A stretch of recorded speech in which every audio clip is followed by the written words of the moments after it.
He was raised on a farm and milked cows as a boy. He neither drank nor smoked. He was affable to every employee, from the head of the department to the humblest. He enjoyed his wealth quietly. He rarely lost his temper. Self-control was one of his most profound attributes. He was a quiet man, and when he spoke, his words were both few and carefully chosen. He rarely boasted, but once speaking for himself and his fellow capitalists, he said, "We have made this country rich. We have developed the country. We have created the earning power by developing the system." When he died, the press said that he was the world's richest man. It also called him the world's most hated man. The man just described sounds like John D. Rockefeller. It is not. It's Jay Gould. Rockefeller and Gould had much in common. The two were nearly the same age. Their careers spanned the same period. Gould died at the end of 1892, as Rockefeller was preparing to retire from business. Their fortunes that year were about the same, around $100 million. When an acquaintance asked Rockefeller who was the greatest businessman he had known, his answer came without hesitation. Jay Gould, he said. He echoed the sentiment of Cornelius Vanderbilt, who had long ago tangled with Jay Gould and lost. Vanderbilt said Gould was the smartest man in America. Their judgments must stand.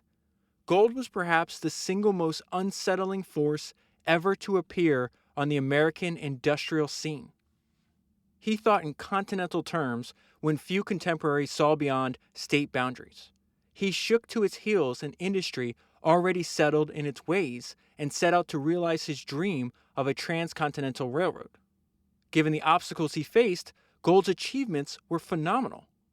He was an advanced thinker in the field of corporate finance, and he set precedents which were later followed by investment bankers and by state and federal governments. Among wheelers and dealers of his day, he had no peer. He was obsessed with piling up a fortune, no holds barred. He mastered the details of running a railroad with embarrassing ease. He was a loner.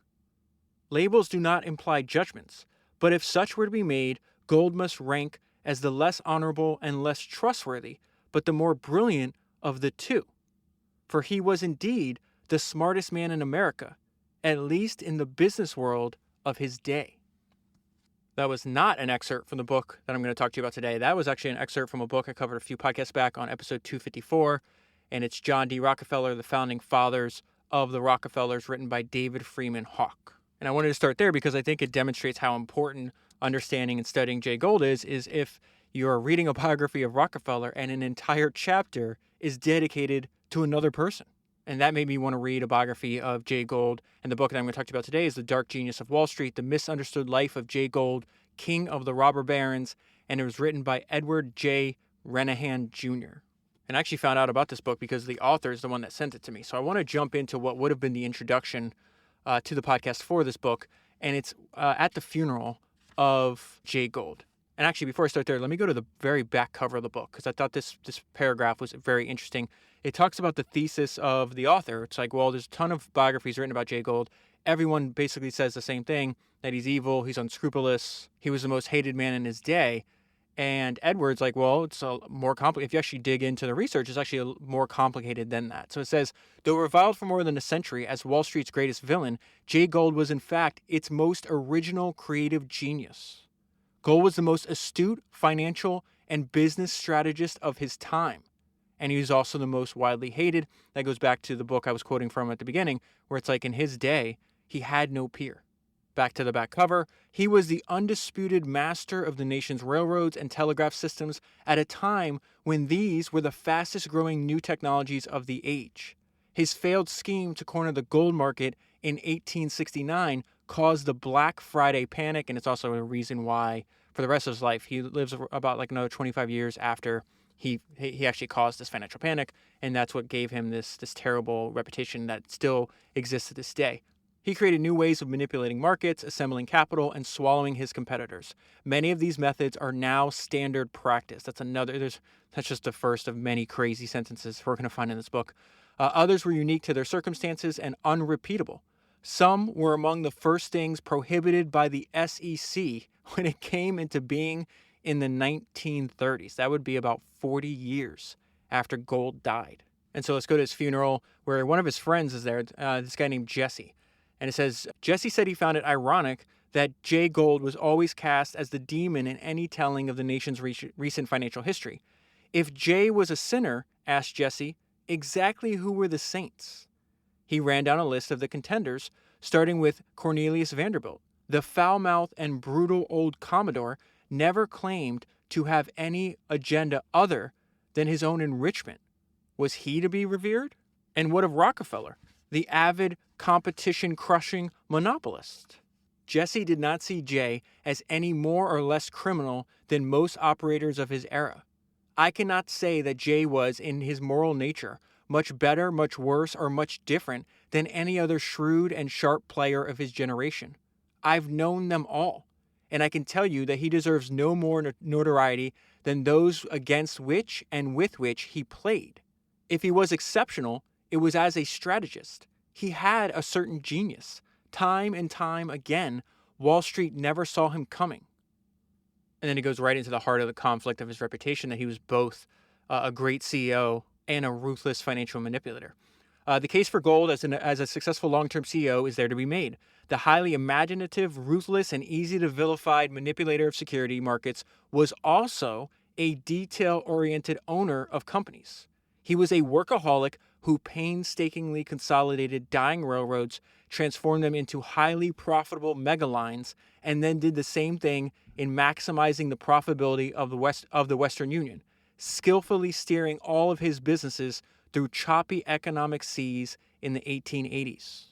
And so they're describing, at that point in Jay's life, he'd be in his 40s, because he dies at 56 in 1892. And so I'm still in the preface of the book. It actually goes into the way he was reported in the press is not at all accurate to how he was in person. And I'll go into later on, and I didn't realize this when I read this the first time.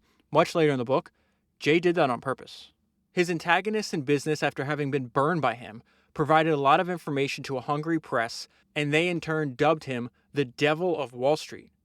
It was easier and more nurturing to the pride of the wounded to suggest a pact with Satan than to admit that Jay was in fact the Michelangelo of Wall Street, a genius who crafted financial devices and strategies and who leveraged existing laws in stunningly original ways. And then this sentence really describes why I think it's worth spending time studying him. His success was profound, his productivity was astonishing, and his motivations and tactics were fascinating. And I just want to pull out one sentence for you that describes his personality, and this is actually repeated a lot. This is the first time of many times in the book that I read sentences that are just like this. Jay had always believed that shrewd aptitude should be rewarded and its absence punished. He despised fools. He was definitely an elitist, but not in the terms of, oh, did you go to a right school? Did you come from a rich family? It's, do you have a brain or not? And so one of his best talents was identifying people whose mind far exceeded where they currently were in life. And he'd recruit them, and they'd work with him, in many cases, many decades.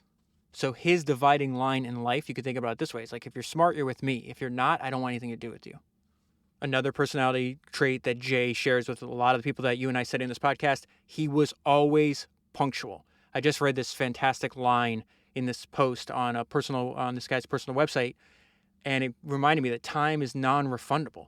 And he said a week is 2% of a year. And finally, one more thing before I get into his early life and his complicated relationship with his father. Unlike most other self-made men, Gould never traded on his humble background. He said, the fact of my father's poverty is not worth one dime to me. And we're only a few pages into the book, but it's already clear that with that statement and knowing everything else that you know about him, he just knew. He's like, okay, my father's poverty, that was his problem. He never resolved. That's fine. I just know that that's not going to happen to me. So let's go into Jay's father, because I think it really sets the tone for his entire life. It's going to be kind of weird where I'm reading a biography of Jay Gould and I think about the legendary director Francis Ford Coppola, but I'll tie it together and explain why this is so important. So it says Jay Gould's father was a complicated and tragic figure. So you can think of him right off the rip. I don't have to bury the lead here. His father's like the anti-model, like a cautionary tale for Jay, okay? John Burr Gould's tribal memory, passed on by his parents, told him that he came from substantial people. all of these prosperous Goulds, Burns, and all these other last names are in his family, who for generations had loomed so large in Connecticut history. Okay, so what they're talking about is the fact that 2 or 3 generations above Jay's father, they were rich and prosperous. Then the generation above, so that'd be Jay's grandfather, starts losing everything. And so now, in where we are in this point in history, Jay's father is, think about how crazy this had to be. You're a poor farmer. And yet in your mind, when you were raised, you're raised on stories about how wealthy and powerful your ancestors are. That has to be a very difficult thing to deal with mentally. Yet John's own precarious position in life, like that of his father, fell considerably short of the heights scaled by his formidable ancestors. His lot in life was not substantial, and he knew it. And that line in particular, his lot in life was not substantial, and he knew it.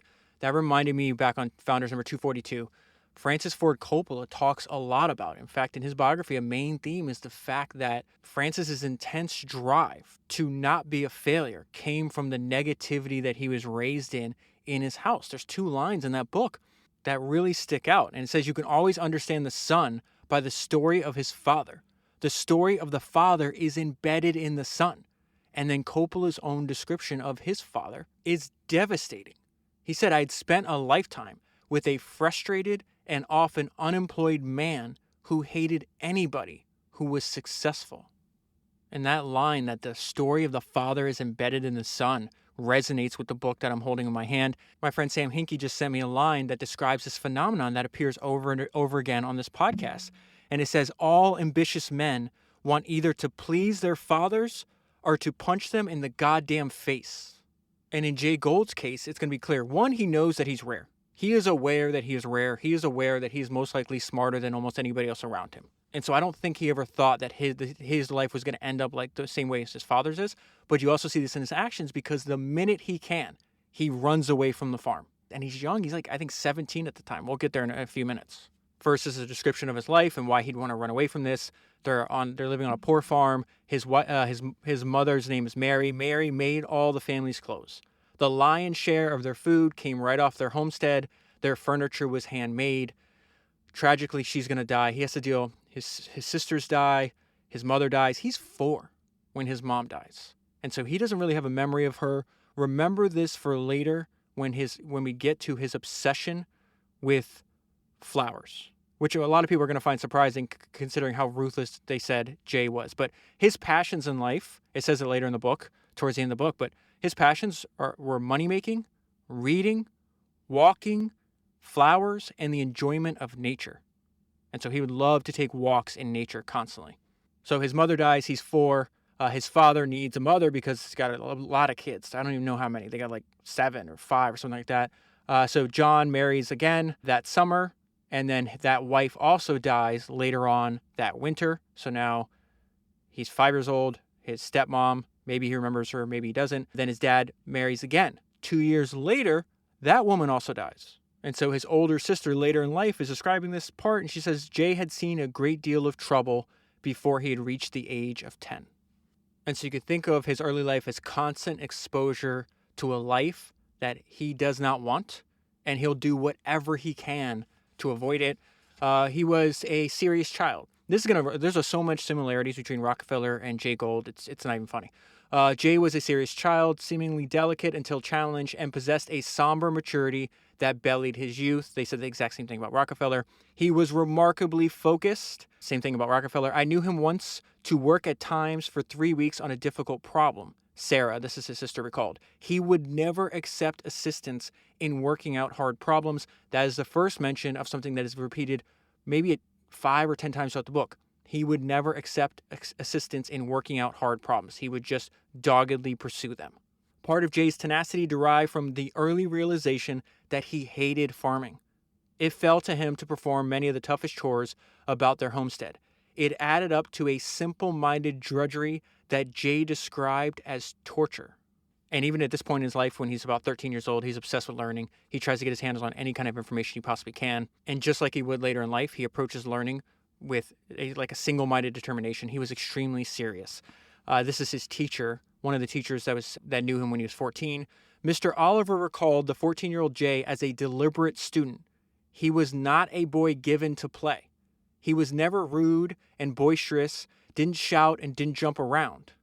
And so there's a series of adjectives that are going to follow him throughout his life: persistent, deliberate in his study, disciplined. Again, we're going to see another example that he did not like to ask for help and would just stick with the problem until it was solved.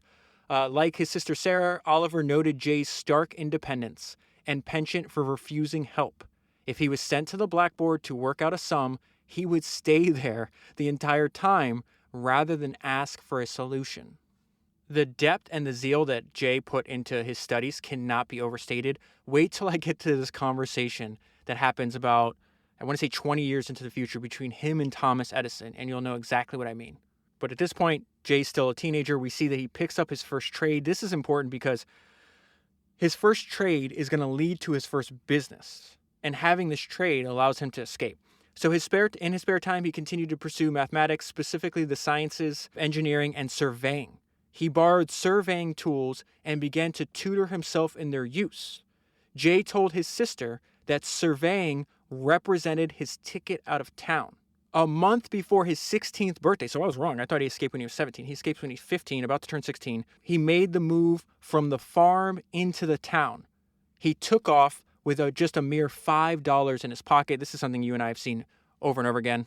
Henry Ford escaped the farm for the city. Chung Ju-young, which is the first thing that I thought of when I got to this part. That's the founder of Hyundai, all the way back on Founders 117. I covered his autobiography, which to this day is probably the most inspiring autobiography I've ever read. His story is just crazy, but if you remember that story, or if you read the book or listened to the podcast, he tried to escape 4 times from his father was also a poor farmer. He was in Korea, so he winds up escaping the 4th and final time to Seoul. But there's just something about these poor, determined young boys, something inside of them that just tells them, I have to get out of here and I have to do it now, even with great risk. And a lot of them wind up leaving. It's not like they're leaving with a giant safety net. And in Jay's case, he's got $5, but he's now got a trade and he's got a brain. So he gets hired by this guy named Snyder. Snyder and hires Jay and a couple other boys that are surveyors. He hires them to survey and make a map.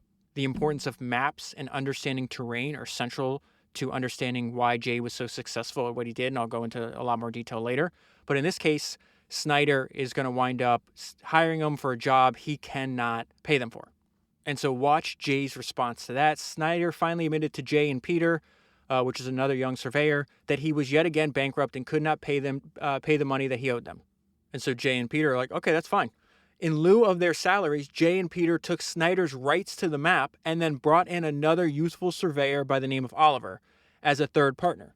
Unlike his partners, Jay did not have any ready cash, so then he hired himself out to his partners at a rate of $30 per month, and at the same time agreeing to a reduced share of the proceeds from the map. So instead of them splitting it 3 ways, 33, 33, 33, they're going to both take 40, Jay's going to get 20%.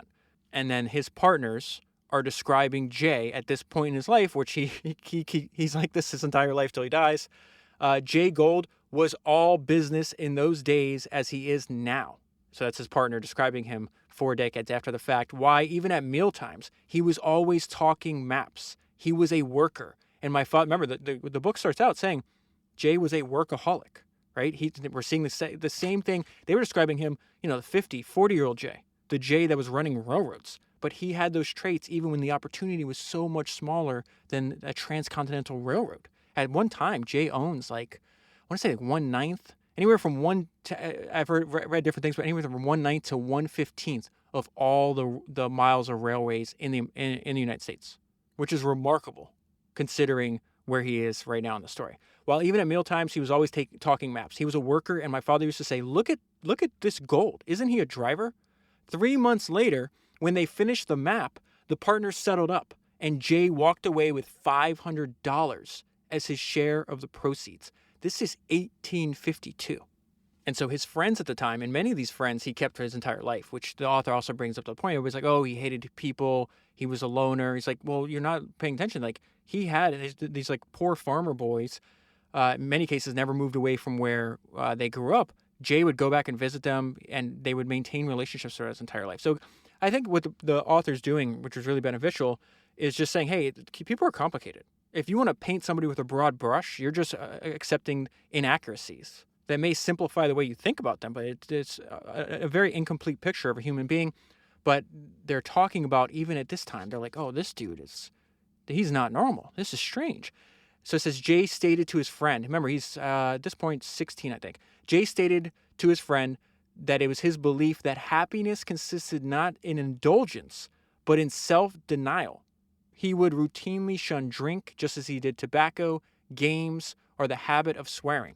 And he would also constantly, just like Rockefeller, mention at a young age, Rockefeller stopped doing this when he's older, so did Jay, that I'm determined, my destiny is to be wealthy. I am determined to use all of my best energies to accomplish this life's highest possibilities, he said.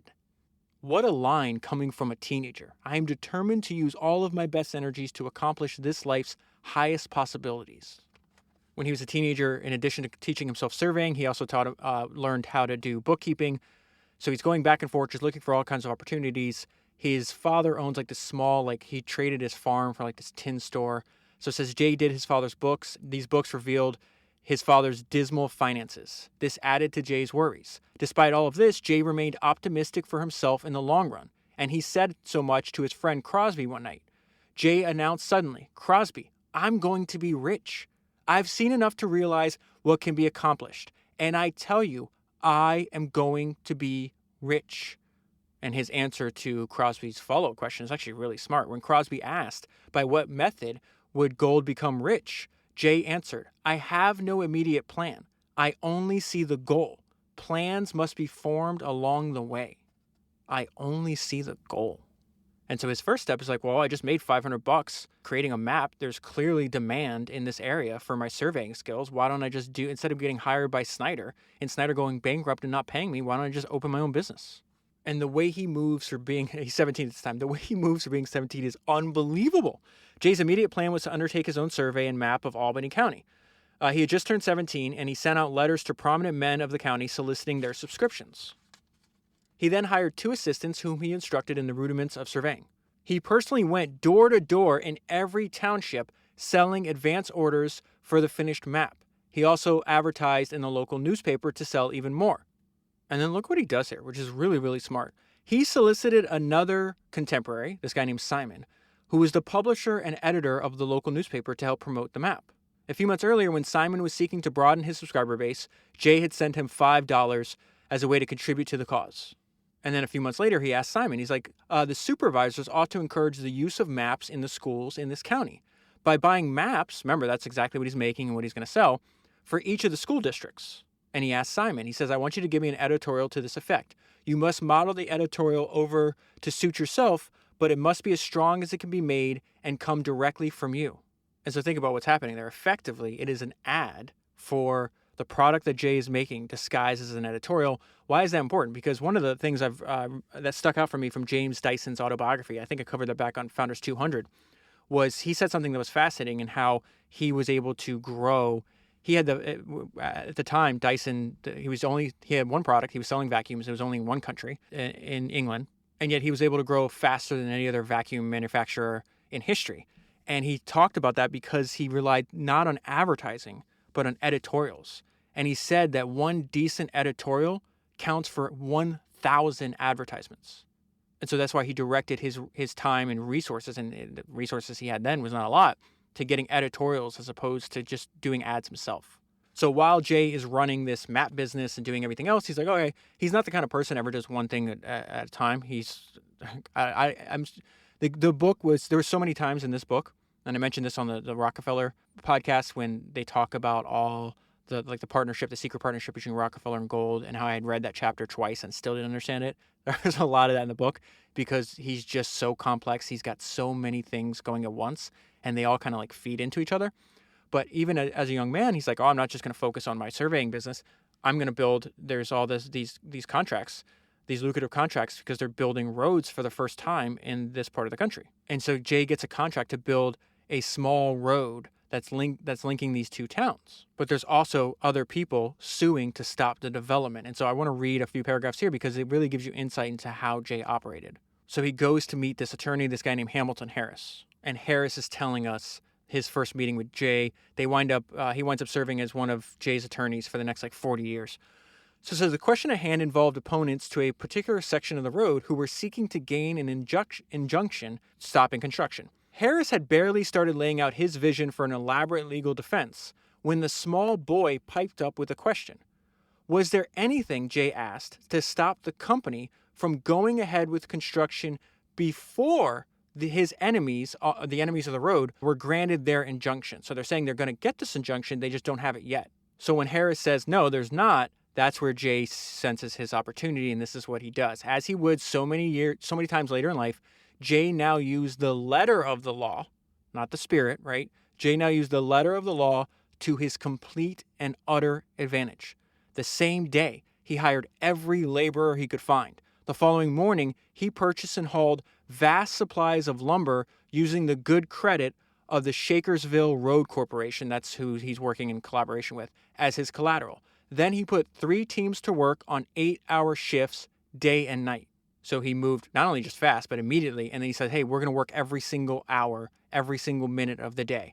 And this is the result. By the morning of the day that the road's opponents obtained their injunction, the disputed section of highway was already finished.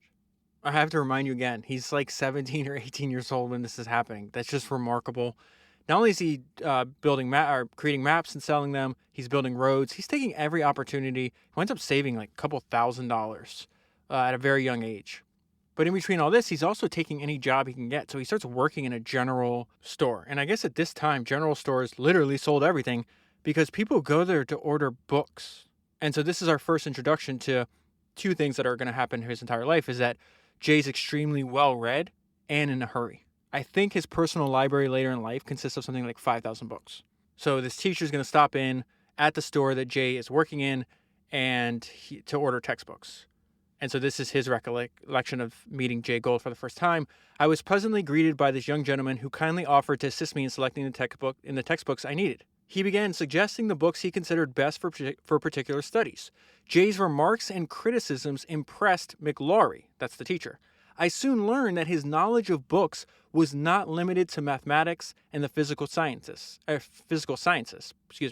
He was fond of literature and scientific studies, and he must have spent much time with books, for he had acquired an extensive knowledge of a wide range of subjects. Around this time, another one of his sisters dies. Given his early losses as a child, his own close brushes with death, and Polly's demise, that's his sister, Jay would always remain acutely aware of the brevity of one's time on Earth. Time is flying fast, he said. As a niece who knew him well would one day suggest, those 4 words, time is flying fast, were indicative of a feeling that seems to have been always in the mind of Jay from his childhood, a feeling which apparently spurred and drove him, seldom permitting him pleasure in leisure or relaxation. Again and again, this is the main punchline why I'm telling you this, again and again he came to speak of the shortness of life and the necessity of doing while there was yet time to do. Okay, so now I want to get to the part where Jay winds up partnering with one of the richest people around at this point, and a person he's eventually going to get the best of in a very surprising manner, which again speaks to what everybody says about him. The fact that he was the smartest person around, he was a genius, he had this like brilliant strategic mind. And so we see that in a smaller dose many, many years before he gets to Wall Street.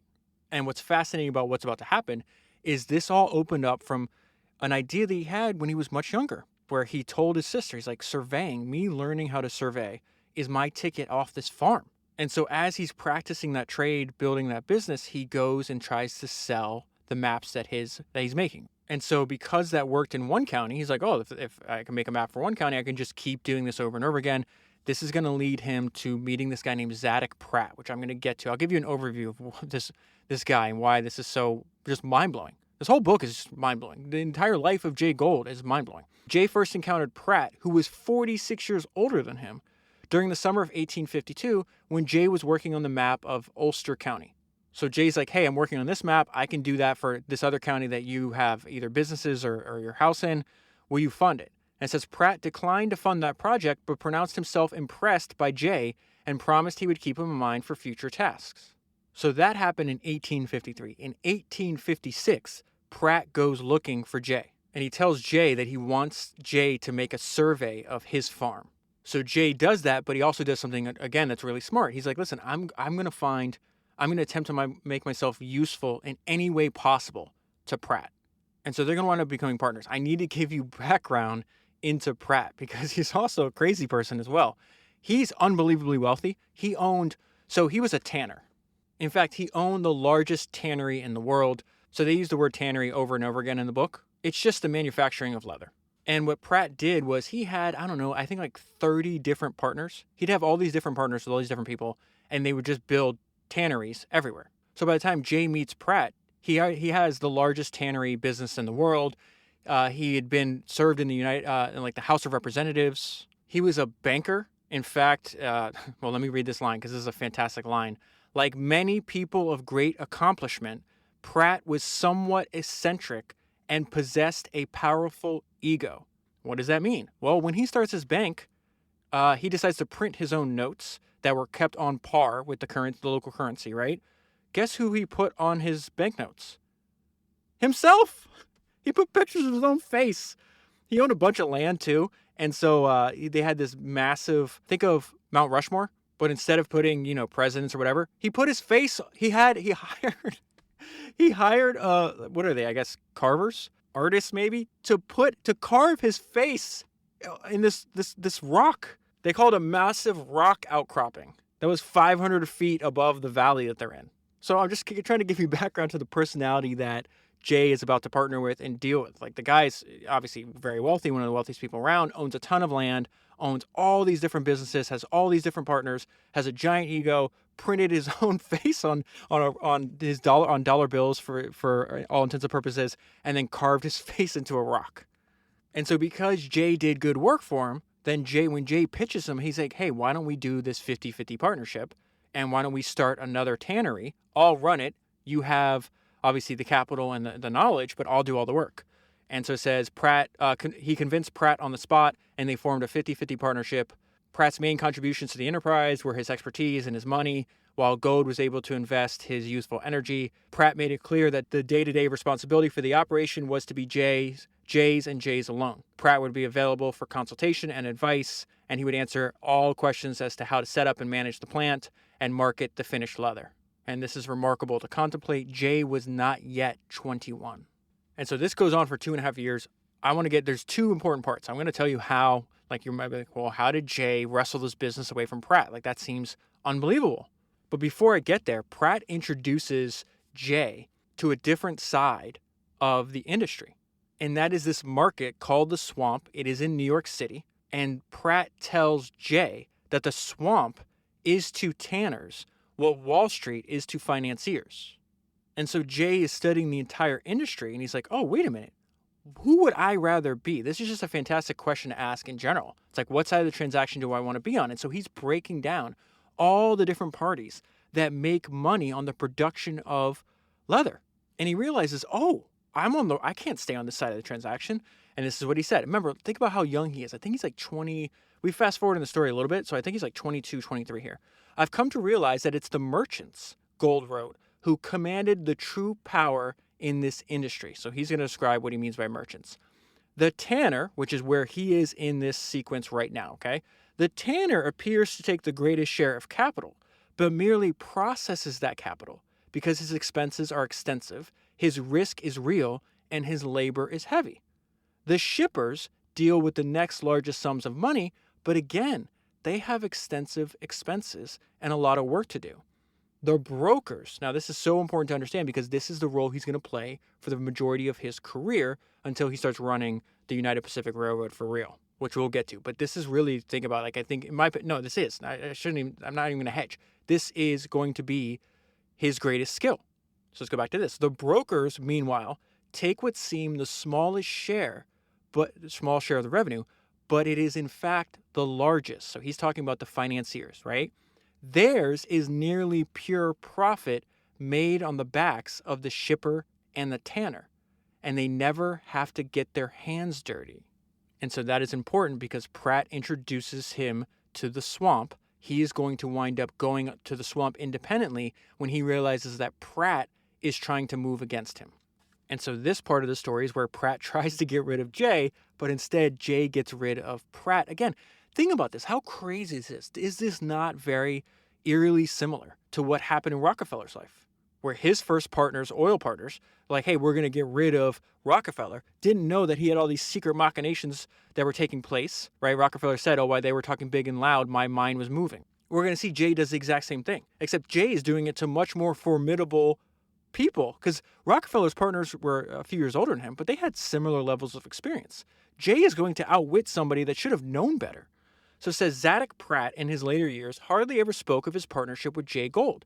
In his autobiography, Pratt filled page after page with the names of dozens of partners. Nowhere did he mention Jay. Jay himself commented on the dissolution of their partnership only once during Senate testimony many years later, when he summarized the event in one flat sentence. So again, go back to this idea of Jay had an economy of speech. He was very quiet, very stealthy, very secretive. He did not like to talk. He's going to summarize this entire thing I'm about to read to you in one sentence. We carried on the business for a while, and then I bought Mr. Pratt out. Yeah, that is understating that, Jay. Come on now. Pratt apparently sought to improve his personal profit by ousting his partner at a bargain price. They were also kind of like fighting. This is 2.5 years into their partnership. And Jay's like, oh, like, I understand the business now. He started relying on Pratt less and less and being harder to deal with, which, of course, Jay is very difficult to deal with. Pratt, having the largest interest, said to Gould, you must either sell or buy, thinking it impossible for Jay to buy and secretly hoping to force Jay to sell his share, thereby enriching himself at Jay's expense. Pratt would buy out Jay for $10,000, or else Jay must buy Pratt out for $60,000. Pratt added that Jay would only have 10 days to decide. And then the author does a great job of describing Pratt's motivations. Pratt had so far sunk $120,000 into the operation. He would have offered to sell at half that amount only if he were convinced there was no way Jay could come up with the necessary funds. But Pratt, who should have known better, had underestimated his young colleague. You and I have talked about this how many times? It's got to be dozens of times by now where we see this mistake happen over and over again. There's no benefit to underestimating somebody. It is all downside and no upside. As Pratt is about to discover here, in the time allowed, so that's the 10 days, Jay had traveled to the New York swamp. So think about it as like the financial market for tanners, right? Where he struck a deal with this guy named Charles Leop and Leop's partner, David Lee. Leop and Lee owned one of the swamp's most prestigious brokerage firms. So that's who he's trying to partner with, okay? So it says, yeah, they agreed to acquire a 2/3 stake in Pratt and Gould, which is the name of their company, for a total of $60,000 to $60,000, which is what the same price that Pratt named. Jay flabbergasted Pratt when he exercised his option to buy the firm. The deal was finalized, and that left Pratt with a $60,000 loss because, remember, he had already put in $120,000 into the company, and then Jay just had to come up with 60, so that's where they came up with the $60,000 loss. So that left Pratt with a $60,000 loss, but it left Jay with a 1/3 stake in a thriving tannery and an alliance with one of the swamp's most prestigious brokerage firms. Given these facts, this is such a fantastic way to tie this and end the story. Given these facts, Pratt's utter silence in later years regarding his partnership with Jay, an enterprise at the end of which Pratt wound up bettered by a man barely out of his teens, begins to make sense. And we see Jay's own view of himself even when he's young. He's about to try to buy out his other partners, and one of his partners is about to shoot himself. This is crazy. So it says Jay had a growing penchant for maximizing his advantage and cutting legal corners. He was aggressive and expansionist by temperament. So at this time, his two partners, Leop and Lee, are trying to get him to say, hey, essentially, like, let's say I'm making these numbers up, but you can produce 10,000 units a month. We're only going to sell 1,800. They're trying to, like, there's something else going on in the market at the time that's very complicated. I'm just going to skip over part of that. But essentially, like, hey, hold back. We're not going to sell all of our production. Jay is not going to put up with that. He's aggressive and expansionist by temperament. And something else that you can learn from Jay, studying Jay Gould, is that everybody around him, he just thought larger than every single person around him, as we'll see. Gould argued to his partners diplomatically at first, after several months of tolerating low unit production, that he could and should ship 21,000 finished hides during July, August, and September. because he's not concerned with the other stuff that you're worried about. He's like, hey, I'm making these. I want to sell them. And they're going to have this gigantic fight. This is going to wind up, they're going to have a fight at this court case for like 7 years. But this is just hilarious. I just want to pull out one paragraph because, again, I'm really trying to get like in your mind like who Jay was and just the kind of person you're dealing with here. Lee became so agitated about Jay's insistence on operating the plant at maximum capacity. That's a great analogy or metaphor, rather, of how Jay approached life, business in general. He's taking it. I'm operating at maximum capacity here. I'm not sitting back. I'm aggressive and I'm going. So he says he became so agitated about Jay's insistence on operating the plant at maximum capacity that he offered to buy Jay's share of the business for $20,000. What? Now, we've already been talking for a while. What do you think Jay's response is going to be? Jay flatly rejected before countering that I'll buy you out. So unfortunately, Lee and Lee starts having like this psychotic break, starts like having hallucinations and seeing things that are not there, like runs into his house one day, kisses both of his daughters on like goodbye, runs into the next room, and then shoots himself. And so because he had this complicated estate, it is causing problems in the business that they own together. This is known as the Goldsboro War. Goldsboro being the name of the tannery that they own together. And so they're trying to Jay's trying to buy Lee out now that Lee is dead. Lee is not being truthful, as we'll see, and neither is Jay. So Jay, what he does is like, hey, I can't wait for all this. I need to find a way to not be reliant on their brokerage, on this brokerage that is now in all kind of court cases and everything because it's unresolved who owns what assets. So he goes, they're both doing secret machinations against each other. Jay goes and sets himself up as a leather merchant in the swamp, and he starts marketing his own tan sides from the tannery that he owns on his own, which used to be what his partners were doing for him. One of the things his partners were doing for him. And so at the same time, his partner Lee, who is older, is like, hey, come have this meeting. Let's work this out. We can do a deal. And what he does is he lures Jay to New York for a few days. And with the promise, like, oh, we're going to meet. Oh, we can't meet today. Okay. Oh, we'll meet tomorrow. Oh, can't. No, I'm sick. Oh, I'll meet you in 3 days.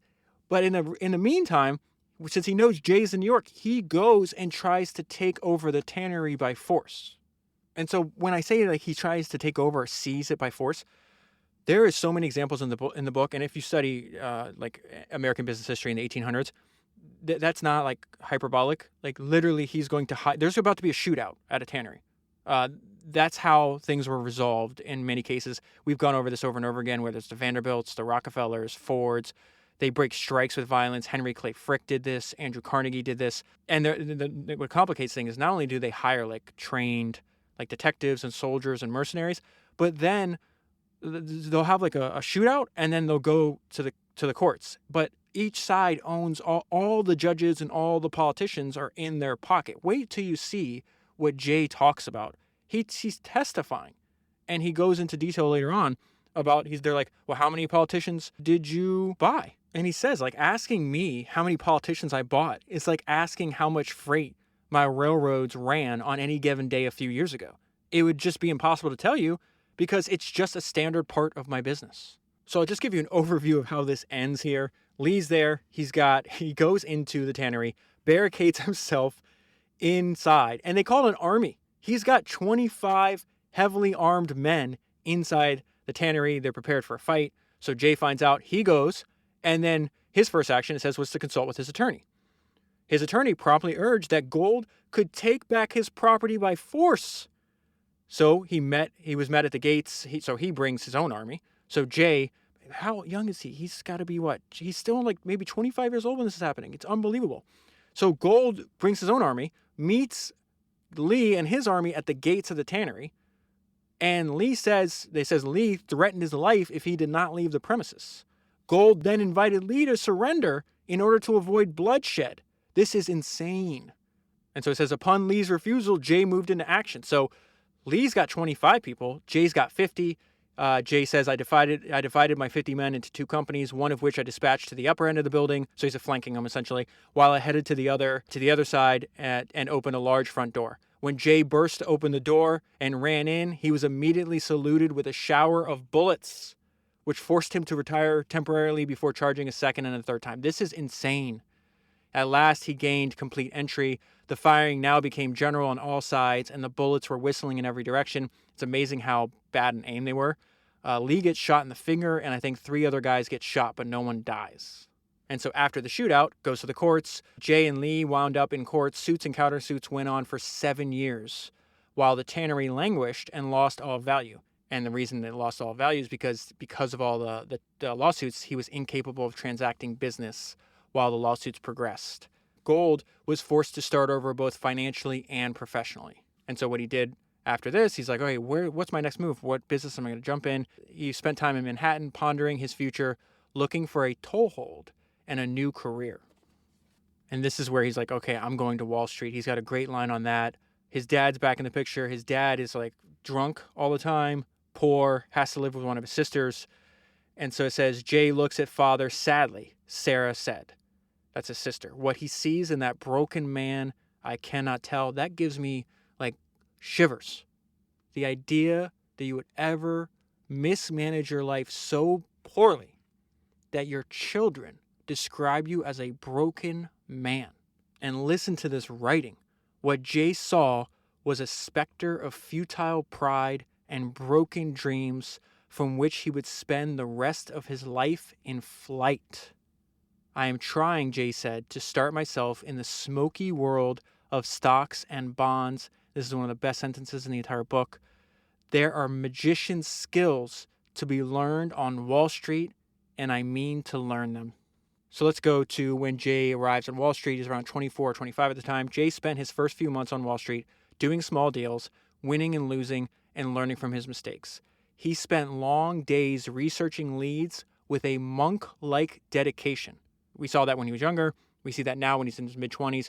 He'll keep that monk-like dedication his entire life. He also studied the moves of the sharpest players and learned how financial instruments, might be leveraged to provide either the cash or the credit necessary to make one's desired next step possible. And we see that he was not prone to distraction. He fixated on the business and his own future, and he appears to have cared little about the wider world. And so there's all these sentences that are spread throughout the book. We see it here as well with other people describing his personality. It was remarkably consistent. This is what he was like in his mid-20s. He seemed to have approached all things with a machine-like intensity that some found hard to take. He was a sober fellow blessed with great personal discipline, a commodity that remained in perpetual short supply among the would-be millionaires on the street. So he's meeting a lot of older people that are more experienced. One of these guys is famous in his own right, guy named Daniel Drew. Daniel Drew and Gould will battle for many, many years, just like Drew will battle with Vanderbilt. Vanderbilt's like a main character in this book, but I'm only bringing Drew up so we can compare and contrast the way, like how Jay thought about what he was learning as just a means to an end. So it says, Jay continued to study the art of Wall Street as practiced by the most seasoned speculators. In time, he became a master at stock watering, short selling, pooling, bear raids, bear traps, and other standard tricks of Wall Street. But unlike the Daniel Drews of the world, Jay valued Wall Street speculation as a means towards a greater and more complicated end. He sought, in the long run, to take control of companies that he could manage, improve, and merge. It was only a matter of time before he focused his attention on the one sector of the marketplace that offered the greatest range and flexibility of financial instruments and also the greatest promise for long-term growth, railroads. And so one of his first advantages derives from the fact that he had this like monk-like dedication. He studied and read everything. There is something, this is not like the sexy part of business by any means, but it's something that you and I have seen over and over again.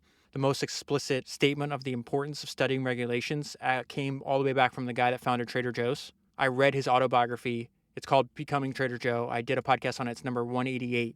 And he says in that book, as I learned time and time again, success in business often rests on a minute reading of the regulations that impact your business. And that comes into play. This is how he gets involved in railroads for the very first time. As Gould knew, the New York General Railroad Act of 1850. That must make for good reading, right? Or for fun reading. The New York General Railroad Act of 1850 allowed directors of railroads to issue bonds of their own on their own authority to finance expansion. It also permitted the easy conversion of these same bonds into common stock and then back again into bonds. Jay must have quickly realized that just a small percentage of Wilson's bonds, Wilson is the guy offering to sell bonds in this R&W railroad for like 10 cents on the dollar, okay? So this is why Jay realized, I got to jump on this right now. Jay must have quickly realized that just a small percentage of Wilson's bonds, when converted, would establish a controlling interest in the R&W railroad. Wilson offered Jay all of his bonds at just 10 cents on the dollar. So this is where we see Jay take control of his first railroad. This is something he's going to do for the rest of his career. Thereafter, for a solid year and a half, Jay is 27 years old at this time. I should bring that to your attention. Thereafter, for a solid year and a half, Jay spent 4 to 5 days a week working to improve the infrastructure, traffic, and profitability of the R&W Railroad. And we see this monk-like dedication again. What he didn't know about the railroad business was considerable, and so he made a point of learning it. He says, quote, "I left everything else and went into railroading. I took entire charge of that road. I learned the business, and I was president and treasurer and general superintendent. I kept at my work." One of his employees on the railroad was this guy named Charles Frost. He gives us a description of Jay Gould at 27. He was a man of snap judgment, curt in his remarks, and exacting. Action was his hobby, and he was relentless in his efforts to bring about the accomplishments of those things which he set out to do. Isn't it remarkable, though? We started with the description of Jay Gould when he was like 14 from his teacher. 13 years later, it's the same personality over and over again, just applied. He's applying his talents and his dedication, his persistence, his like deliberate study to whatever is in front of him. But he's absolutely relentless. They call him machine-like, disciplined. Action was his hobby. Relentless in his efforts to bring about the accomplishments of those things which he set out to do.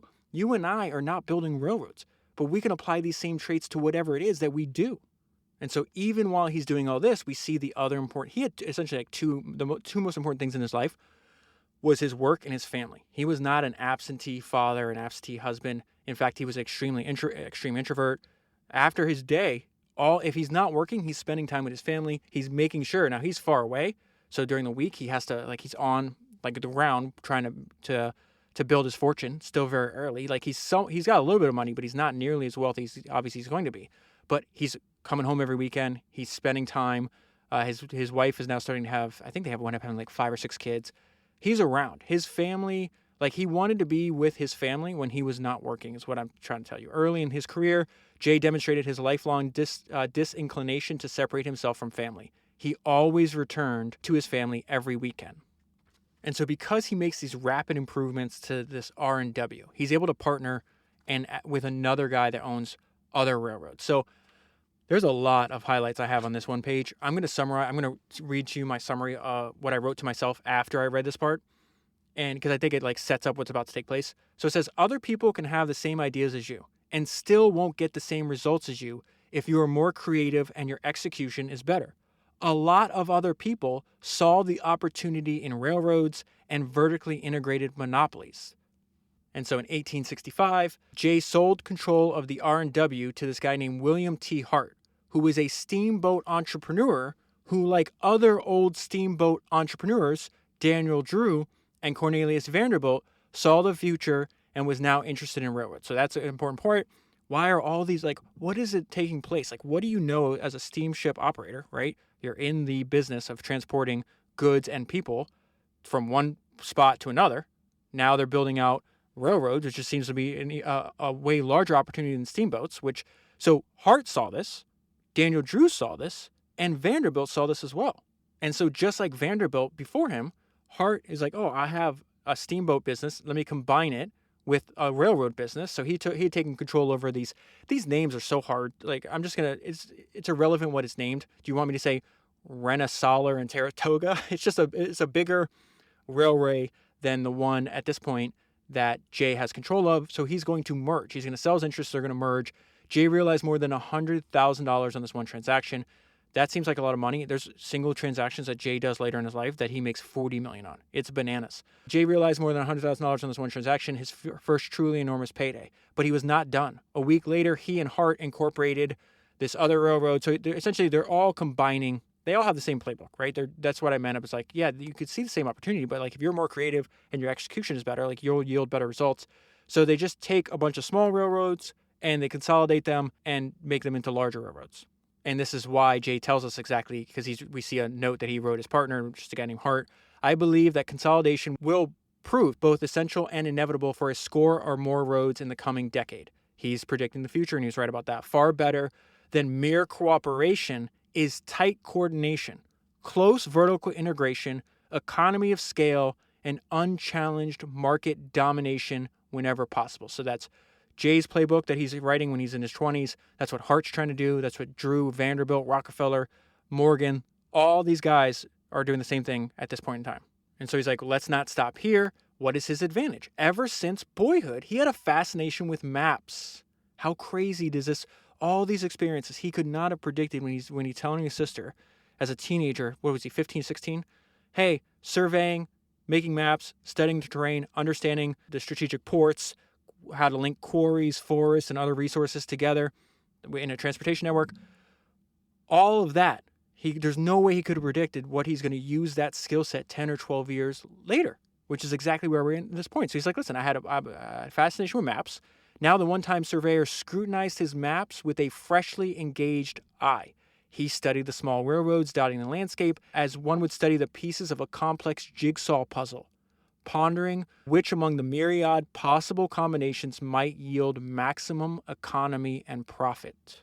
That is not exclusive to Jay Gould. We have studied multiple entrepreneurs on this podcast that were obsessed with the physical landscape, and they used their understanding of the physical landscape to gain an advantage over their competitors. Is that not what Sam Walton did? He was the only retailer in the South that had his own plane. So he's flying over, he's studying traffic, he can get it down real low, studies traffic patterns. He picked out what, if my memory serves me correct, the first 130 Walmart locations himself out of his little Cessna plane.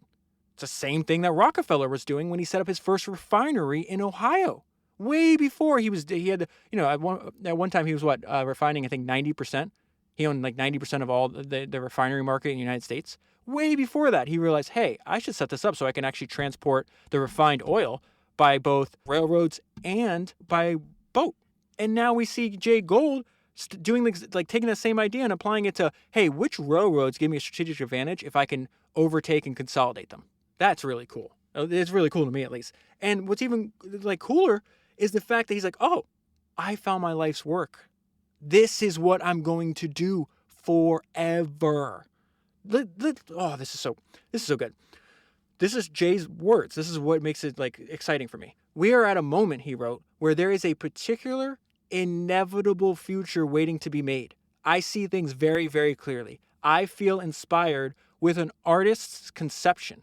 My road is laid out before me in the plainest of ways. He's talking about his path in life, not his railroad. He felt as if all the wheels had finally been installed in his life. Not only did he have professional focus, but also the meaning that is family. A wife and child. This is so good. Listen, check out this writing. A wife and child to fight wars and build castles for. Now that I am in this place, it is a puzzlement to me how I endured before. Everything prior seems to have been boxing in the dark, scraping without reason. Now I have my road to walk and my reason for walking it. So not only do I know what I'm doing in my life, I'm dedicating it to the consolidation of railroads, right, and the building up of railroads, but I'm doing it for my family. I'm going to read that again. Now I have my road to walk and my reason for walking it. Now the pieces fit. And this thing, ambition is no longer blind, but divine. A true and noble and necessary path. That's the end of his quote. This is a fantastic summation by the author. Work and family would remain his two hallmarks until the end of his days. So I just want to give you an overview how he was working at this point in his career. The note I left myself is don't waste time or money. Didn't waste time or money. Did not want to waste his talent on small accomplishments and recruited only A players. And again, I know I just mentioned this to you, but a lot of these traits, you and I are not building railroads, but these traits just can be universally applied to whatever you do. He had an energetic mind. He suffered neither fools nor small talk. He would not tolerate lengthy, meaningless discussions of the weather. He was invariably polite to everyone, whether the sweeper of the floor or the commander of the fleet. He would nevertheless, though, remove himself promptly from any interaction that seemed without point. One got the feeling that he did not believe he had time to waste. Friends, relatives, and business associates noted Jay's economies of action. the way he hoarded his time and his capacity for focus as much as he did his dollars. And this is what he says about that. "We must look at accomplishing big things in big ways," he would tell his assistants. Early in his career, during a meeting with subordinates who exasperated him by bickering about whether a particular move might be too audacious, he insisted that they keep their eye on the ball. "The procedure, gentlemen, the procedure. We need not hesitate about dimensions." Jay's abilities as an entrepreneurial talent scout, selecting the natural leaders from among the naturally led, the innovators from among the drones, would loom large in the making of his fortune. In time, he would surround himself with an assortment of lieutenants who had little in common other than their drive, their smarts, their inventiveness, and their humble origins. He would say that the school of the street is the one that teaches the most important lessons to those who have the capacity for learning them. And so this is what I was talking about earlier, where he's able to identify somebody. It's like, oh, this person has a brain that is more advanced than their current, where they're at in life. In time, his inner circle would include a former Vermont peddler, an Italian immigrant whose only formal training was as a deckhand, and a one-time grocery clerk. So this is where his father dies. Jay is 30 years old. And again, I want to go back to what I said that was in that Francis Ford Coppola biography, that you can always understand the son by the story of his father. The story of the father is embedded in the son. By the time John Burr Gould died in 1866, Jay could have purchased the old family farm plus 20 more like it in cash. Jay and his father could not have been less alike. My father met many unconquerable challenges. He walked a hard road. The world did not open up for him as it does for some. He was haunted by unfulfilled aspirations, broken dreams, and empty hopes. He drank from a bitter cup and did so more than once. I have tried to make it my business to achieve some of the things that were denied him. In that way, perhaps, I can honor my father with my actions. That has been my philosophy. That has been my best hope. We all give, or should give, the best that is in us. But what he had inside him was not enough. He was not blessed with the stuff of success. So there's so much detail about Jay's career. If you're interested, I highly recommend reading the book. I want to skip over some parts and just get to the point where he starts at first being a partner with Cornelius Vanderbilt, and then they have a weird relationship. Vanderbilt's way older and a lot richer than he is. They started being partners, and then they're enemies, and then they'll work together. Vanderbilt says that Jay's the smartest person in America, but he also says he hates his face. So I want to just pull out something in this about this famous historical event called the Erie War. It's this fight over the Erie Railroad. And I just want to, the reason I'm bringing this to your attention is because what Jay's doing, going back to what I said a few minutes ago, it's not like he's the only one that saw this opportunity. There was a bunch of formidable people seeing, it's like in today's age, thinking you're the only person that realizes the advantage of the internet and what it could do to a business. Like that was the railroads in their day. So this is more about why Vanderbilt jumped into this, why he was engaged in this business. Vanderbilt's strategy in railroading was elemental as it was effective. You buy a railroad, you put in honest management, you improve its operation, you consolidate it with other roads when they could be run together economically, you water the stock, that's something that's all over this book, and then you make it pay dividends. And so it's important to understand going into this, they're not viewing this as I'm going to build up a great business. Jay has that view later on with the Union Pacific.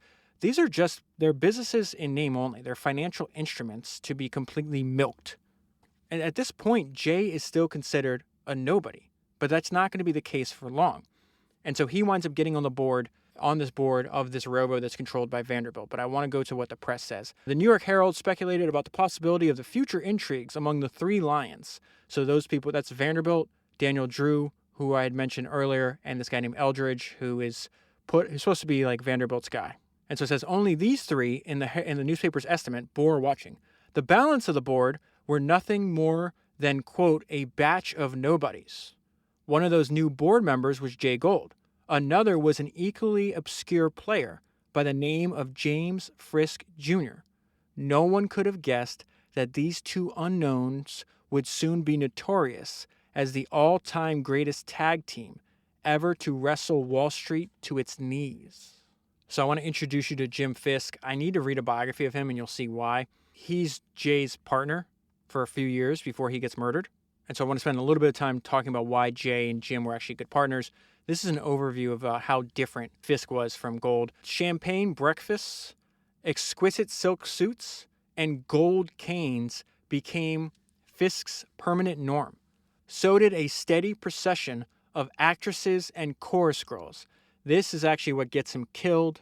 One of his many love affairs is with this well-known actress. She winds up falling in love with Fisk's partner, like he's got a bunch of partners. They're all involved in a million different businesses. And so they wind up fighting over her, and they're also fighting in court on other like business-related matters and all kinds of things. Anyways, this guy's going to wind up following Fisk into like a bar or a hotel and shooting him twice and killing him. This is a few years from now. And so that's described in more detail later on in the book, but that's like the brief overview. They worked well together because they were in many ways opposites. Jim was loud and self-confident. Jay was silent and indifferent. Jim was bold. Jay was cautious. Jim said what he thought. Jay kept his mouth shut. Jim liked to spend his money. Jay liked to keep his. Jim was generous and open-handed. Jay wasn't. But both men had an inexhaustible capacity for work, and both were unusually intelligent. They made a formidable combination when they joined forces. So it says, Jay was always intense and therefore serious. His whole mind was centered upon whatever project he happened to have in hand. And this idea that he had intense focus is mentioned many times throughout the book. Towards the very end, I want to read some sentences before I go back to their partnership. This will give you a great description of who he was as a person. The general impression that Jay evoked was of a highly focused mind tolerating the presence of a body out of mere necessity. His concentration was so intense that you noticed it. All right, so let's go back to this partnership, what they're describing. So he's very serious. His whole mind's centered upon whatever project that he happened to have in hand. He was a stronger character than Jim Fisk because he was more tenacious, but somehow he didn't seem to know that much about people. So that is, Jim was like a master at people. Jim Fisk, on the other hand, served as the consummate salesman and promoter. So at this point, Jay and Jim are in this battle with Vanderbilt. They go back and forth a bunch. And so they're holed up, hiding out in New Jersey. It's very complicated. This has to do with the control of the Erie Railroad. And so what they're describing in the book and why I'm bringing this to your attention is because like Jay Gould sets the strategy and then Jim goes out and manipulates the media. Commodore Vanderbilt owns New York, he told the reporters. He owns the stock exchanges, the streets, the railroads, and most of the steamboats there belong to him. As ambitious young men, we saw that there was no chance for us to expand, and so we came over here to grow up with the country. While Fisk was doing all the talking, it was Jay Gould who had composed the talking points. To him goes the credit for this masterstroke of framing the fight against Vanderbilt in populist terms. This is just a high-minded battle against single-minded greed. It is a war against monopoly. We just know from the Edward Bernays book that I just covered how the press is routinely manipulated for private interest. The idea that they put a populist spin on this war for control of the Erie Railroad as a war against monopoly. Every single one of these guys are monopolists. Like, this is absurd. And so let me grab another paragraph from the book, paragraph or two of the book, because it goes into detail again about their partnership. It's a huge part of understanding Jay Gould's career. Jay remained devoted to Fisk, who fulfilled most of the social and public relations obligations of their partnership. Fisk most often provided the public face for Jay Gould's machinations. Jay preferred to let Fisk handle all the late-night entertaining. Fisk was far better than Jay at glad-handing, befriending, carousing with, and winning the men of the press. Jay retreated to his house and his family every evening with a religious consistency. And so what would he do when he went home? Always devoted to his books, Jay now began to collect, and unlike other such collectors, he actually read antique editions of his classic works. His taste ran towards the natural sciences. He also collected books on botany and spent much of his time with his children working in the garden that he had cultivated.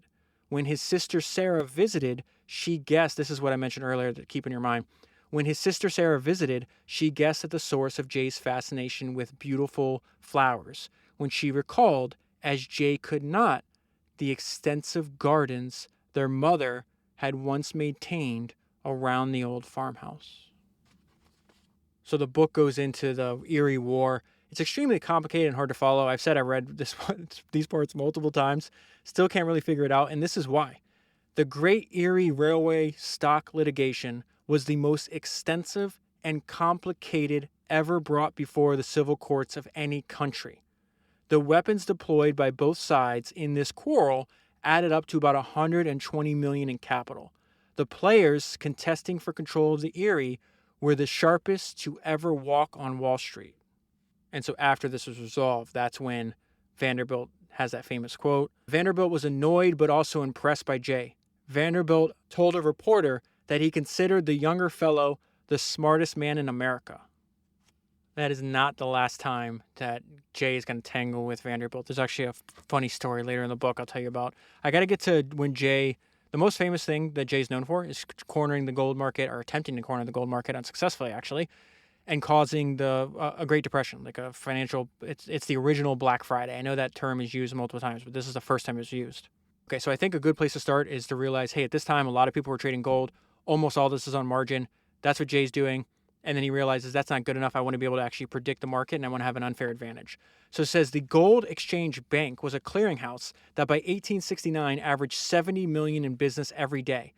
Most of this trade was being transacted on margin. As Jay later explained to a congressional investigative committee, because this is going to spawn the Panic of 1869, that if a man had $100,000 of money and good credit, he could transact business of $20 million. $20 million being the total gold available in New York City at that time. So as normal, he's studying the market, trying to figure out, okay, what's the most influential lever I can pull? He took notice that the Treasury Department had the power to shape and move the market. He commented that if one could control or at least have advanced knowledge of the Treasury movements with regard to gold, then one would be in a position to corner the market, reaping a massive return in the process. He is 33 years old when this is taking place. So up until what you and I know about Jay at his point in life, what do you think a man like that is going to say? Hey, the Treasury Department can shape and move the market. I would just have to find a way to get advanced knowledge of the Treasury movements with regard to gold. I should put my guy, who's under my control, in that position. So there's two things happening here. Jay is trying to influence the president. This is President Grant at this time.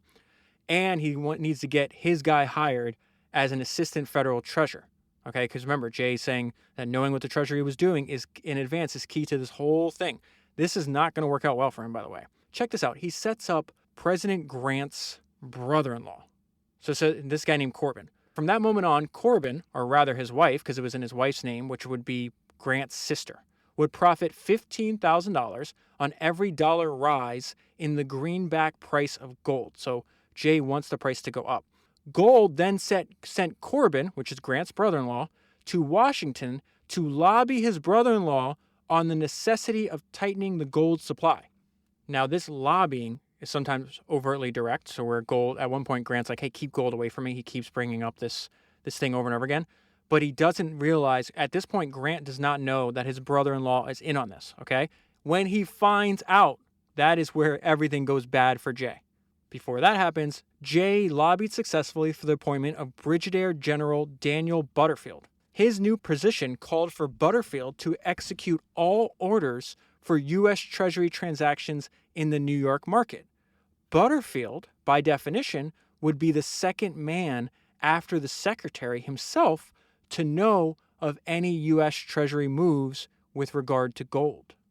The third piece of this is Jay's pool.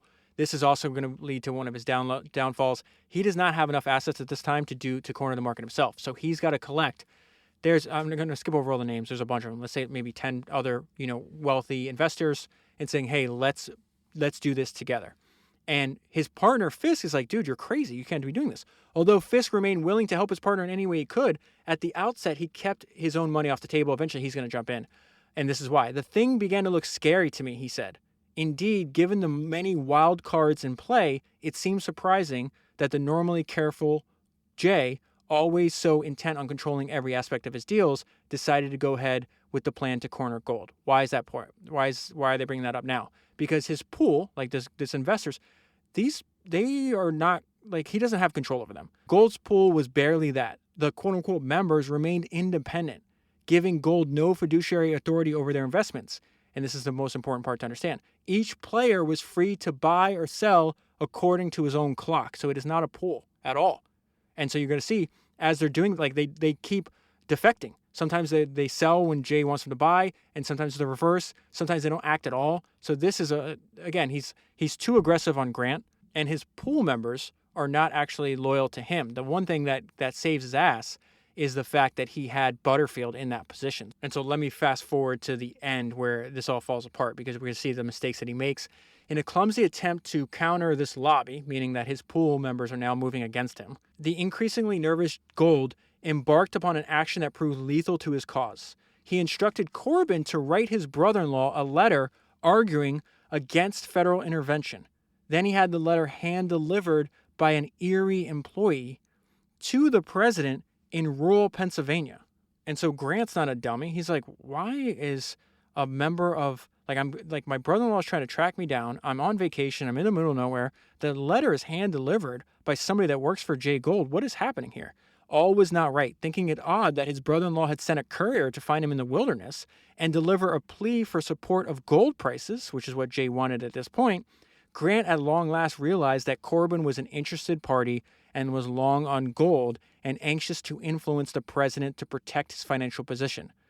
He became enraged. So Grant comes upon his wife, right? Remember, that's Corbin's sister, in the process of writing a letter to Corbin's wife. And so Grant is giving his wife a very specific message to convey to Corbin's wife. Tell your husband that my husband, which is the president of the United States, is very much annoyed by your speculations. You must close them out as quick as you can. So when that letter arrives to Jay's partner, he's like, uh-oh, Grant is saying we need to close this out immediately. Jay quietly stops buying and then starts selling very slowly. Now, I think a day or two later, maybe like a week later, I can't remember the exact time frame, he starts selling very fast. And this is where his plan fails. And so they're like, hey, what caused Jay to speed his exit? First, the 10th National Bank would no longer be of service. This is a financial institution they were using, because federal auditors had arrived on the premises. Word of an impending failure was on the street. Immediately afterward, there's about to be a bank run on 10th National, is essentially what's happening here. Immediately afterward, the broker for the assistant federal treasurer, so that's Butterfield, right? The guy Gould put in place. That guy's broker has suddenly become a seller rather than a buyer of gold. That tips off Jay, this is over. I got to reverse position immediately. And that is the only thing that saves Jay from being almost completely wiped out. He still has a loss, which I'll get into right here, but not nearly as if he didn't have Butterfield in that spot. Nearly 1,000 individual investors were bankrupted on the day's activity. 14 brokerage houses went under, along with several banks. This is Jim Fisk's description of Jay Gould that day. Jay has sunk down right now. There's nothing left of him but a heap of clothes and a pair of eyes. Although at the end of the day he turned a small profit on gold, the week's massive decline in stock prices meant that Gould owed significant sums on margin calls. Now the author makes the point that the money he's going to make back, I think in 18 months, he's richer than he ever is going to be. So he just jumps right back at it. But this is what the long-lasting effect is. And it goes back to what Warren Buffett warned. He's got this great quote about why you need to protect your reputation at all costs. He's like, it takes 20 years to build a reputation and 5 minutes to ruin it. If you think about that, you'll do things differently. Well, this attempted cornering of the gold market destroyed Jay's reputation to this day. And we're, 150 years later. Jay's attempted gold corner would cost him dearly in one other way, in addition to market losses. Oh, this is funny, actually. This isn't his reputation. I'll get there in a minute. Vanderbilt wins again. This guy's just hilarious. He's a terrible person, somebody you don't want to be friends with, somebody you definitely don't want to work with, but he pops up in all these stories. It's amazing. So this also cost him because he's running a railroad. So one of the brokerage houses that failed in the wake of Black Friday was this company called Lockwood, okay? The chairman of Lockwood it's named after him. His name is LeGrand Lockwood. He was also, in addition to being a chairman of a brokerage house, he was a treasurer on this very important railway that was of strategic importance to both Jay Gould and Vanderbilt, but they did not have control over it at this point. So that's called the Lakeshore and Michigan Southern Line, okay? Because his brokerage house failed, Lockwood was forced to throw an enormous block of stock from his railway onto the market, and you're doing this in a depression. So it's considerably depressed in the aftermath of Black Friday. It says, with his own affairs in disarray, Jay could not act swiftly. You already know who does, though. Instead, it was Vanderbilt who purchased 70,000 shares of Lakeshore at a bargain price and then took control of the line. Vanderbilt wins again. The Gould corner was to cost Jay Gould even more dearly in the way of a tarnished reputation, which is what I just said. This is when the press just absolutely destroys him, and he never escapes this. He didn't escape it in life, and he doesn't escape it in death either. So Jay does something smart. He licks his wounds, gets right back in there, starts building up his fortune again. There's a couple different things that are going to happen in these next few pages that really speak to like his, not only how clever he is, but how ruthless he could be. And a lot of the stuff, that's why they said, like at the very beginning, what was that line? That some of his acts were among the first things prohibited by the SEC when it came into being in the 1930s. And we're going to see just out and out corruption for sure. Nothing, we'll get there in a minute. This was actually funny. This made me laugh, and just funny because it's also clever on Jay's part. So both railroads are battling, Vanderbilt's railroads and Jay's railroad, to try to get more cattle shipments from the west to flow east over their lines, right? So they make more money. So to attract, they have like basically one lever they pull here. They do rate wars over and over again, which you and I have talked about on past podcasts about, the history of railroads as a history of rate wars. So it's like, all right, right now Vanderbilt is charging 125. So Jay starts the rate war, and he says, if you throw your cattle and you ship it on my line, instead of paying Vanderbilt 125, you could pay me 75. So then Vanderbilt retaliated and dropped his to 50. Gould then retaliated and dropped his to 25, only to have Vanderbilt go to a ridiculous $1 per carload. And this is hilarious. At first, Vanderbilt delighted in reports that while his cars were packed, the Erie trains ran empty. Only later did he learn that Jay Gould and Jim Fisk had bought every bit of marketable livestock coming into New York, which they then shipped to New York via Vanderbilt's railroad, realizing enormous profits. So he's like, my car, look, I dropped it to $1. I'm going to try to starve them out. I'm going to win this rate war. They're like, oh, we'll just buy all the livestock. And then thank you, Vanderbilt, for transporting our livestock for $1, which we'll resell and make a huge profit, which they then ship to New York via Vanderbilt's railroad, realizing enormous profits. That is clever, dude. When the old Commodore found out that he was carrying the cattle of his enemies at a great cost to himself and great profits to Fisk and Gould, he very nearly lost his reason. So that's one thing of being clever. This is him being ruthless. This would obviously be very illegal, what he's about to do now. Jay also routinely played stocks of firms such as the United States Express Company, which is a package and mail delivery service that relied on his railroad for its livelihood. Look what he does here. He never hesitated as Erie president to make ominous noises about severing relations or raising the rates for such a dependent organization. He would then short its stock and reap hundreds of thousands of dollars as it tumbled down. Later, he would send out a positive word that would revive the company's prospects on Wall Street along with its stock valuation, at which point Jay would ride the same security back up.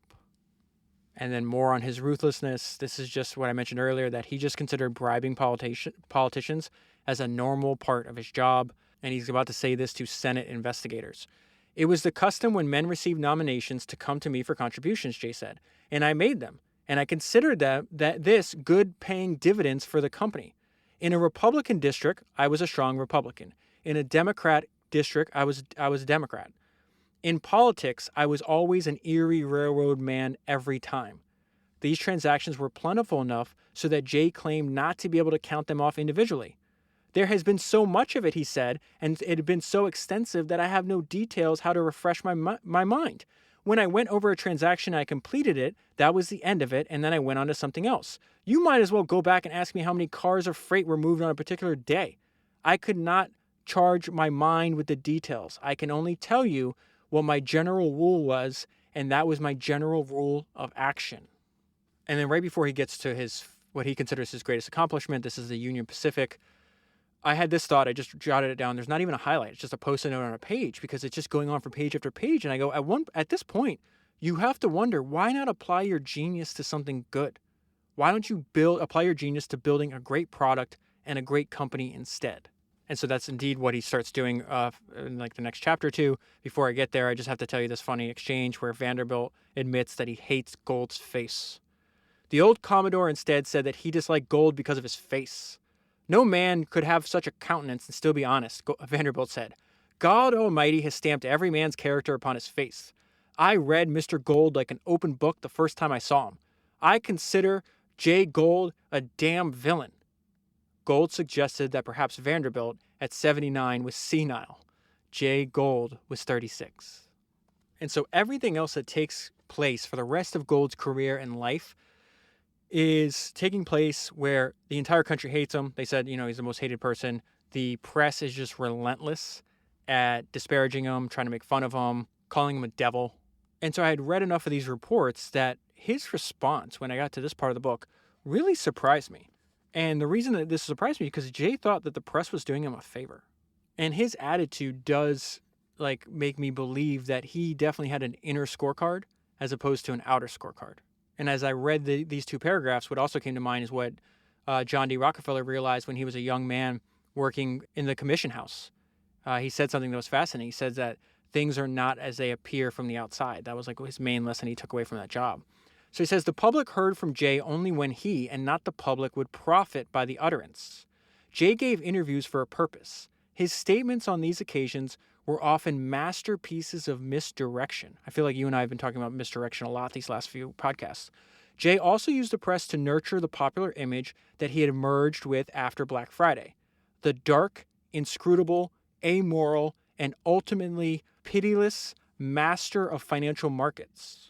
One of Gould's lifelong people that worked with him and was friends with him would recall Jay repeating Machiavelli's advice from the book The Prince, that it is better to be feared than to be loved, and explained that his image as an evil but brilliant wonder kid was his most valuable possession. He takes it even a step further here. Look at the way he thinks. To keep up his reputation as a villain, Jay always insisted on anonymity when it came to charitable giving. Jay donated generously to a host of worthy causes throughout the 70s, 80s, and early 90s, but routinely insisted that his name not be associated with these gifts, lest one of the key pillars of his publicized character, his cold-blooded heartlessness, be undermined. And so now we finally get to the point where Jay says, hey, I'm going to actually run a business for the long term. From the spring of 1874 onward, for the rest of his life, his primary personal focus was not stock speculation, but the management of the Union Pacific as a business. He was the supreme ruler of the UP, even though he preferred anonymity and officially held no positions other than his seats on the board and executive committee. Jay not only strengthened the firm's financial structure, but also served as its chief strategist. And so think about what you and I were just talking about. Hey, you're doing all this crazy stuff. Yeah, you're making a lot of money, but you're kind of just pumping and dumping, and you're accumulating a lot of enemies. You're shuffling paper. You're making great wealth, but why don't you clearly have a genius. Why don't you apply that to actually doing something? And this is where he considers his greatest achievement. And so he starts off applying his same modus operandi, as we've seen him apply over and over again. In taking on all these tasks, Jay necessarily immersed himself in the minutiae of the UP's operation, coming to know the UP's road, resources, strengths, and shortcomings intimately. Jay would ride the length of the UP's tracks, as well as the railroads controlled by his competitors. As he rode, a stenographer would sit at his side, jotting down the mogul's running thoughts on maintenance initiatives, possible cost economies, and recommended improvements. We also see that he decided, hey, I need to supplement my knowledge of affairs of the railroad by finding more A players. So he hires this guy named H.H. Clark. H.H. Clark became Jay's chief operational lieutenant. Clark knew Wall Street not at all, but he understood locomotives and freight forwarding intimately. He and Jay shared two traits. They were both workaholics, and they both loved books. In the evenings, after Jay's train pulled to rest both the machine and the men driving it, Jay would then walk the lonely western towns. So the towns, these tiny little towns that are starting to be serviced by Jay's railroad. And he's doing the exact same thing that we saw the founder of UPS do. back on podcast number 192, the founder of UPS was Jim Casey. He started UPS when he was like 17 years old or something like that. But he would make a point. He's like, listen, my executives tell me what they think I want to hear. It's like filtered through all this other nonsense. So every time you'd see a brown UPS truck, he'd pull over and start talking directly to the driver. So we're seeing very similar things here. Because obviously, like, the railroads are servicing something. Not only are they moving freight, but they're moving people, and all these like little frontier towns are popping up. So he'd walk these lonely western towns and quiz local UP employees for their views concerning what the company might do better in that particular neighborhood. Our men on the ground, so what Jay's realizing here is exactly what Jim Casey said. Our men on the ground have intelligence we need. They are our agents, and if we fail to know their we fail to know their minds at our own peril. Throughout his long days back at the UP business office in New York, he focused always on core business fundamentals. Memo after memo stressed essential basics of economy. Prices could never rise to the point where they jeopardized the long-term interests of our customers, he would say. Expenses had to be monitored constantly and closely. And so then the book goes into detail, like, what are the main expenses of a railroad? Their main expenses are capital, because a ton of them are saddled with debt because they've been just used and abused as financial instruments as opposed to businesses.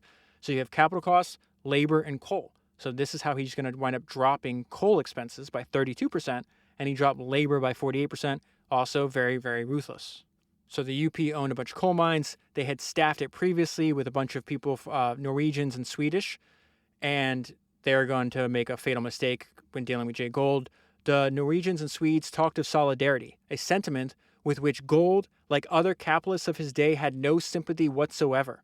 When these men, whom Gould already thought were being overpaid at $52 a month, seemed on the verge of a labor action, so think of it as a strike, Jay reinforced their ranks with Chinese miners at a monthly cost of just $32 per head. He's going to get that down to $27. So he's going to reduce his labor costs from $52 a month per person down to $27.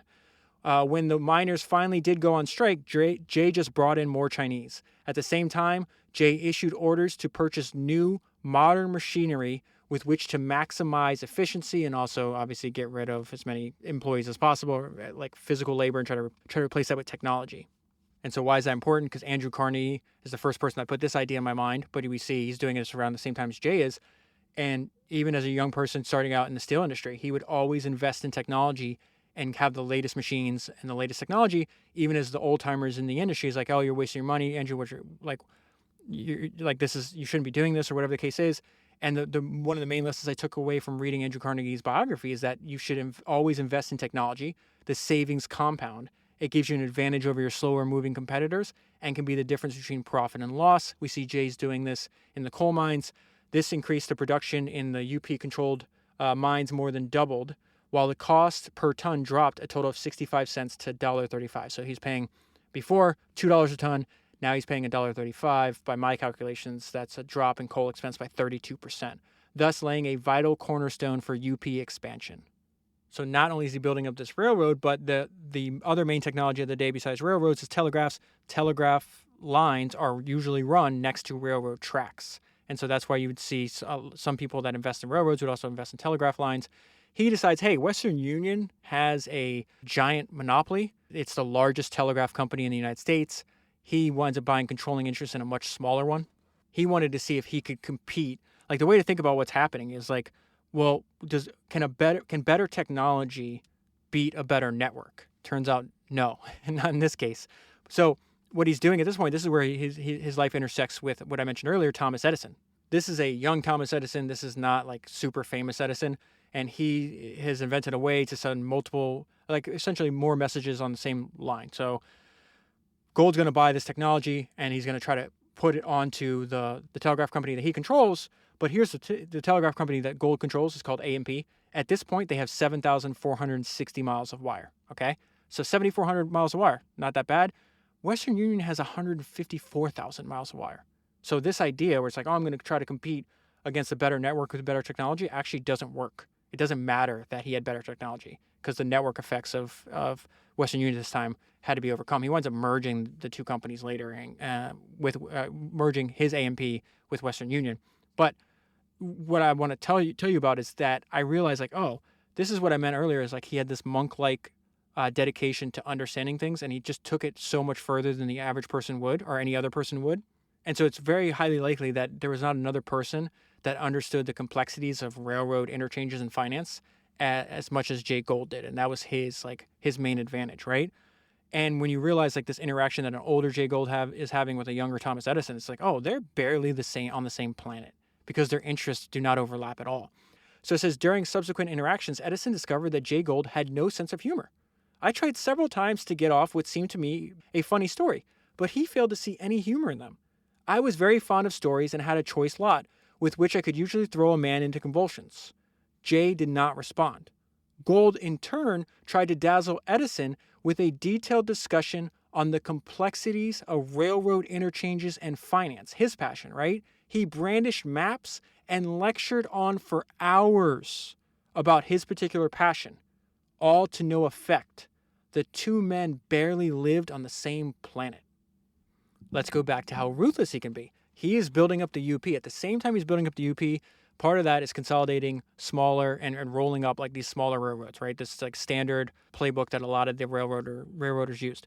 Now, the weird thing is like some of these he rolled up into UP, some he controlled independently. And so I was texting a friend of mine about this yesterday, and this is how I was like, Gould just made, this is what I wrote in a text message. Gould just made $40 million in the 1870s by selling a railroad he owned 50% of to another one he operated and threatened the board of the UP now this is going to get real confusing. So this is what he's saying to the board of the UP. He's trying to sell ownership in another railroad that he owns more than 50%. He goes, if you, which is really we, don't buy this, I will extend that other line and compete with you, which is me. This is clearly a conflict of interest. I cannot believe this happened. And then, so that was the text message. This is a note, selling to himself. Hey, board, buy this other line I own or I'll compete against you, which is us. Gould's careful collection of rival lines came to a head at the very end of 1879 when he proposed to his fellow UP directors that his Kansas Pacific Denver combination should be merged with the United Pacific. As a stick, he threatened, should his fellow UP directors turn down his offer, he would extend the Kansas Pacific, where it would then link with another railroad called the Central Pacific, and that would gain an independent connection to the West Coast. The UP directors agreed to Gould's terms. Gould, who held close to half the Kansas Pacific stock, later estimated that he had personally netted $40 million on this one transaction. He was not yet 44. And this is what the author said about this. This is nothing new to Gould. He did this when he ran the Erie. Gould resumed the trading position he had so often occupied when he ran the Erie, that of representing both buyer and seller. And then this goes back to one, he was obsessed with valuable information, and he also at the same time desired you to be confused and to believe false information. Main theme in his life. Despite Jay's steadfast and detail-oriented management of the Union Pacific, the press and the public continued to view him as nothing more than a supremely talented corporate raider. Jay said nothing to dissuade them. If people believed he was spending all of his hours rigging Wall Street, then they were distracted from his real agenda. The press of Jay's own era presumed that he had no entrepreneurial devotion to the firms with which he was concerned. After he died, only a select few of his associates would remember the long trips across the desert and mountains, Jay demanding that he be shown each and every trivial branch and spur. Only they would recall the plethora of maps stacked up on tables in Jay's office, the maps that had so bored Edison. All of these maps annotated in Jay's own hand with detailed data on mineral deposits, grades, population centers, and the like. Only they would remember his clearly enunciated vision that the creation of the Gould system of railways in the American West constituted his most important life's work, his monument, his contribution, and only they would recognize as truth the simple words Jay spoke. I have been interested in railroads ever since I was a boy. I think a railroad train is one of the grandest sights in the world. And that is where I'll leave it for the full story. Highly recommend reading the book. If you buy the book, this is not going to be the last book I read on Jay Gould. I know in the future I'll pick up another one for sure. If you buy the book using the link that's in the show notes in your podcast player, you'll be supporting the podcast at the same time. That is 258 books down, 1,000 to go, and I'll talk to you again soon.